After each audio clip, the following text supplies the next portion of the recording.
Hi, this is Jonathan Pettit from Purdue's Center on Religion and Chinese Society. An update from our study abroad program.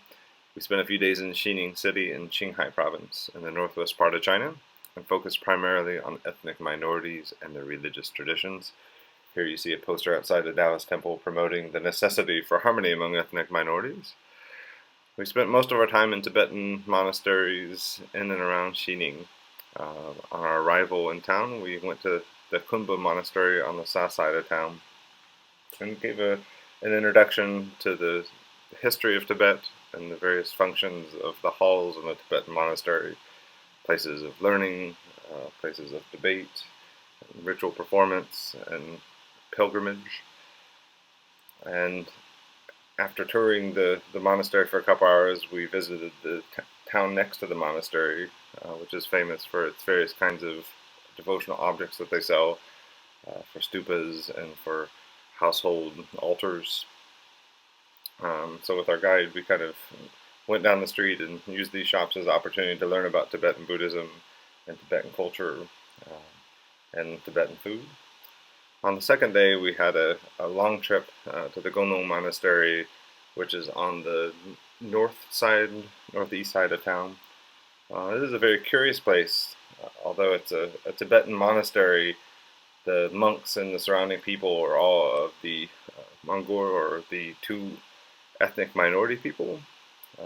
So a close relationship to Tibet, but kind of a middle ground traditionally between China and Tibet.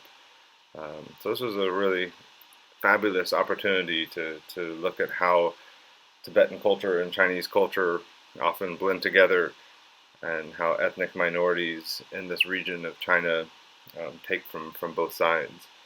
So on the one hand, it was another opportunity to look at another manifestation of Tibetan Buddhism and how that's lived out in the post-Reformation period of from the 1980s and today. So this monastery is completely destroyed during the Cultural Revolution.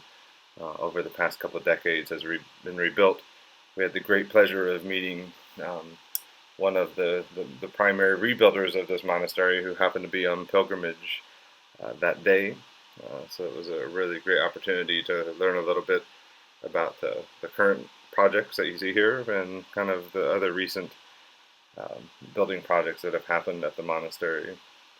And in general, it was a wonderful chance to look at how small communities of ethnic minorities live out their religious practice. So here you see a poster the government put up um, to sway people away from hurting themselves through the use of Tibetan Buddhism.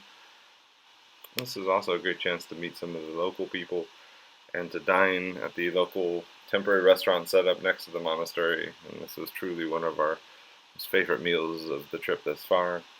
Also ran into some young monks and other children that were playing nearby the restaurant. After the Gonong Monastery, we went to the White Horse Monastery, which is in between Gonong and the city of Xi'ning. So whereas Gonong and Kunlun, the two previous places, were large monastic establishments, the White Horse Monastery is a very popular devotional place in a village that you see here. Um, and the following day, we went to places in Xi'ning, so both a Catholic church that you see pictured here, which oddly enough is in the middle of a large hardware district. Apparently they're going to convert it into a park sometime in the next decade or so. But we toured the inside of the church, and we met with three different priests, an elder priest and the young priest that you see here from Xi'ning, as well as a priest that was sent from Hebei in the past year or two. Then we went to the nearby Tulo Taoist temple that is right near the Catholic Church. So this is one of the most famous sites in Xi'ning. The interesting part about this temple is that the head priest of this temple is really into gardening and planting various kinds of flowers and trees and shrubs and creating rock gardens as a kind of metaphor for Taoist practice. So it's a very beautiful place set right against the mountain cliff. It happened that they were filming a tourist video on the day of our visit, and so our Purdue students had the pleasure of participating in this tour video by choice. So they did a couple rounds of walkthrough and met the tourist industry folk. And we concluded our time in Xi'ning with a trip to the Tibetan market. And and looked at all sorts of items to buy. And that afternoon, boarded a plane for Shanghai.